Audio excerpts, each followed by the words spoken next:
आजकल ढेर सारे मैसेजेस और एडवर्टाइजमेंट पढ़ने को और सुनने को मिलता है। 500 रुपये में 1 करोड़ का इंश्योरेंस कवर। तो मुझसे कुछ जानने पहचानने वाले लोगों ने एक सवाल किया कि क्या 500 रुपये में उनको इंश्योरेंस कवर मिल सकता है। और ये सवाल तीन चार लोगों ने पूछा, जिनकी उम्र लगभग 45-50 साल के आसपास होगी। तो मेरे दिमाग में ये आइडिया आया कि क्यों ना मैं आपके लिए एक इससे रिलेटेड एक वीडियो बनाऊं, जिसमें हम बहुत सारे प्रश्न को कवर करेंगे।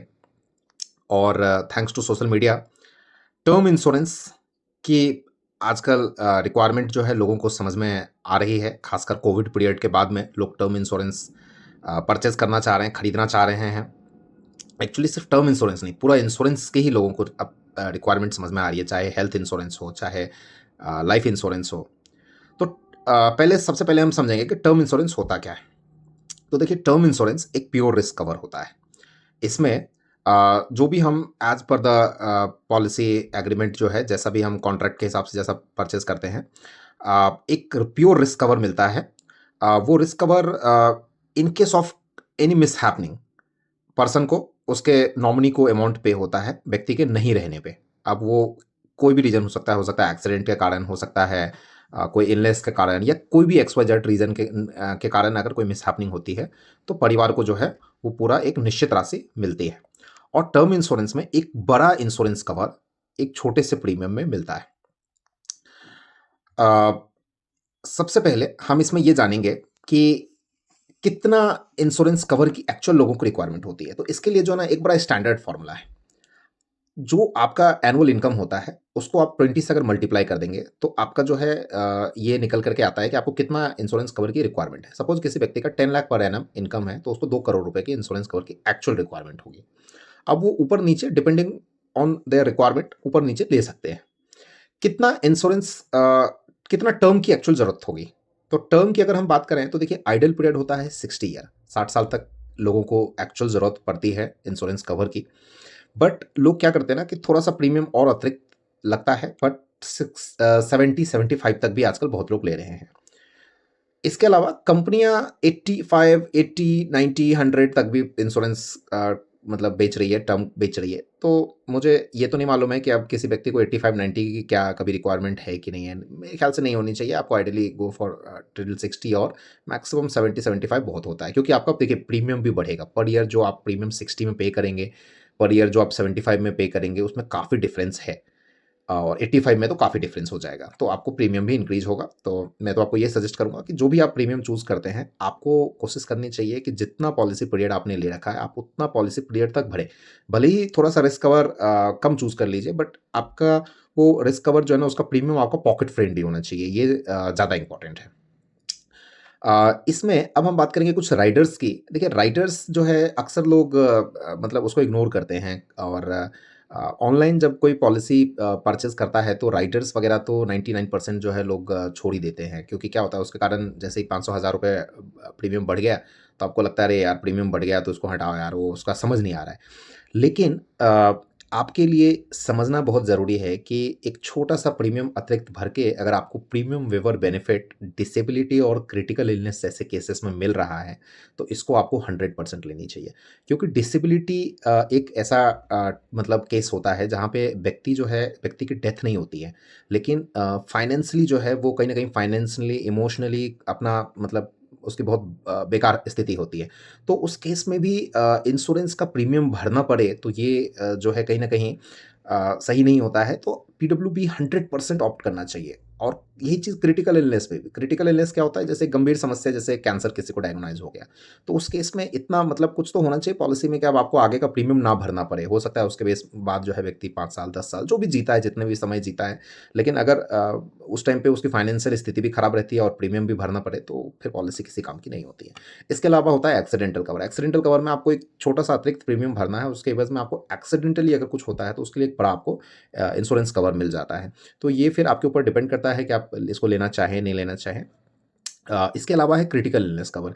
ये भी आजकल बहुत पॉपुलर होता जा रहा है। क्रिटिकल इलनेस कवर जो है ज़रूर लेनी चाहिए, क्योंकि देखिए 15-20 क्रिटिकल इलनेस होता है। जैसे मैंने आपको एग्जांपल दिया एक कैंसर। इस केस में होता क्या है कि लाइफ इंश्योरेंस के अंदर ही जो है एक प्रोविज़न होता है कि उसमें आपको जितने का भी आपने क्रिटिकल इलनेस कवर चूज़ कर रखा है, 10 लाख, 20 लाख, 25 लाख, उतने की राशि जो है पहले ही दे दी जाती है ट्रीटमेंट्स के लिए।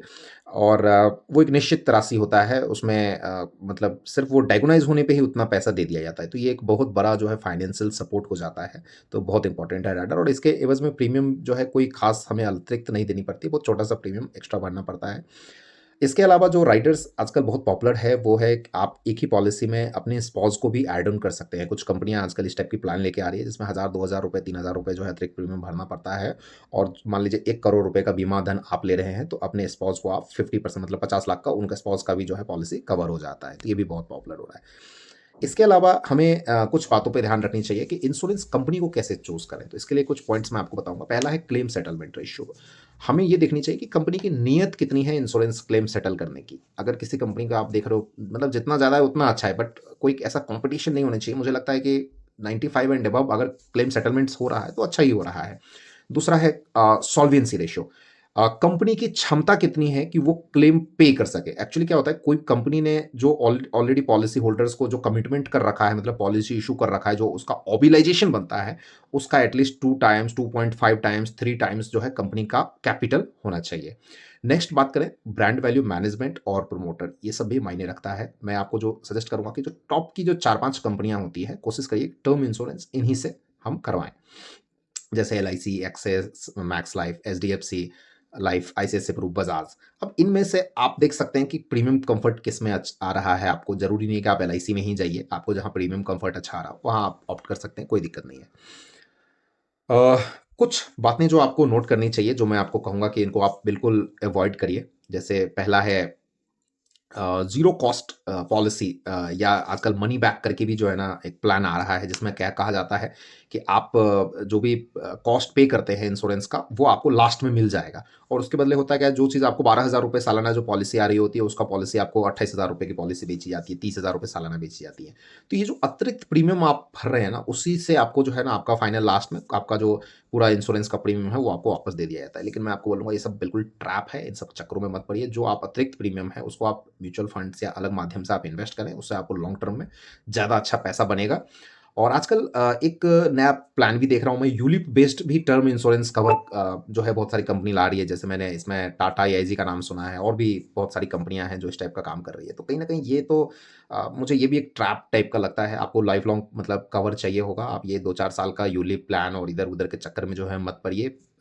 टर्म इंश्योरेंस बहुत ही साफ सुथरा, नीट एंड क्लीन डॉक्यूमेंट होना चाहिए, जहाँ पे बहुत सारे क्या है इफ वर्ड्स होंगे ना, तो क्या है आप उस टाइम पे, मतलब व्यक्ति उस टाइम पे प्रेजेंट नहीं होता है फाइट करने के लिए। तो हमें बिल्कुल जो है ना साफ सुथरा डॉक्यूमेंट्स जो है अच्छी कंपनी की हमें जो है हमेशा टर्म इंश्योरेंस लेनी चाहिए।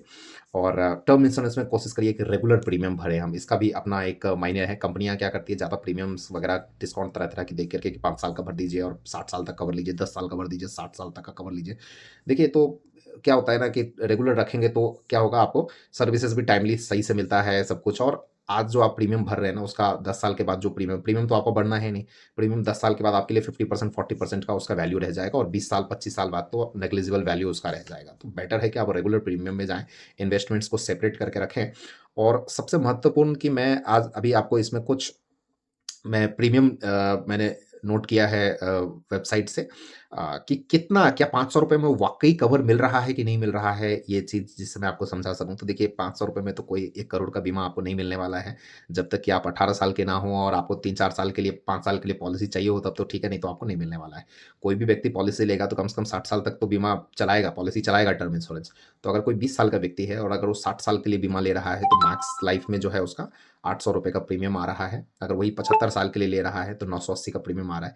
प्रीमियम बहुत जस्टिफाइड है। अगर आप 20 साल, 25 साल, 30 साल, 35 साल एज ग्रुप तक है, तो प्रीमियम मुझे लगता है कि बहुत रीजनेबल है। आज भी इंश्योरेंस कंपनीज का आप आंख बंद करके टर्म इंश्योरेंस जो है परचेज कर सकते हैं रेगुलर। उसमें 1 करोड़, 2 करोड़, जितना भी आपका एलिजिबिलिटी बनता है, अफोर्डेबिलिटी बनता है, उतना जो है आप बाई कर सकते हैं। और करना ही चाहिए। फाइनेंशियल प्लानिंग में term insurance, health insurance, these are very important. अब मैं ना आपको कुछ नोट करवाना चाहूँगा। देखिए क्या होता है, जो 30-35 साल तक तो ठीक है, लेकिन उसके बाद क्या होता है, अप टू 40 भी ठीक है। 40 के ऊपर जैसे ही आपका एज क्रॉस होता है ना, तो टर्म इंश्योरेंस इतना सस्ता नहीं रह पाता है, वो आपको समझना है, और यहाँ प्रीमियम बहुत महँगा हो जाता है। फिर भी अगर आपको फाइनेंशियल प्लानिंग आपकी रिक्वायरमेंट है कि आपको बीमा चाहिए, तो मुझे नहीं लगता कि आप कोई भी प्रीमियम भर रहे हो तो बहुत महँगा प्रीमियम भर रहे हो। जैसे 45 के केस में किसी को 1 करोड़ का बीमा चाहिए और वो 2720 रुपया उसका मैक्स लाइफ का प्रीमियम आ रहा है, या आईसीआईसीआई का 2400 रुपए का प्रीमियम आ रहा है। तो आई डोंट थिंक कि ये बहुत महँगा है, क्योंकि उसका रिस्क कवर भी तो 1 करोड़ रुपए का है, 15 साल के लिए रिस्क कवर भी तो है। तो फाइनेंशियल प्लानिंग के हिसाब से रिस्क कवर देख करके जो है, ये जो अमाउंट से खरीद रहे हैं, ये ज़्यादा ये महँगा नहीं खरीदें। और ध्यान रखिए कि अगर अ, आज आप नहीं खरीद रहे हैं, 1 साल बाद इंश्योरेंस खरीद रहे हैं, वो आपके लिए महँगा होता जाएगा, क्योंकि इंश्योरेंस कॉस्ट अभी भी इंडिया में कम ही है, इंश्योरेंस कॉस्ट बढ़ा नहीं है। ये टर्म इंश्योरेंस कॉस्ट अभी बहुत तेज़ी से बढ़ेगा आने वाले समय में, और जैसे-जैसे आपका एज बढ़ेगा तो नेचुरली आपका प्रीमियम बढ़ता चला जाएगा। तो आई होप कि आपको वीडियो जो है मतलब समझ में, कांसेप्ट ज़रूर समझ में आया होगा। अगर आपको कोई सपोर्ट चाहिए टर्म इंश्योरेंस परचेज़िंग में, तो आपको नीचे जो डिस्क्रिप्शन में एक लिंक दिया हुआ है, उसमें आप कॉन्टैक्ट भी कर सकते हैं। Thank you very much.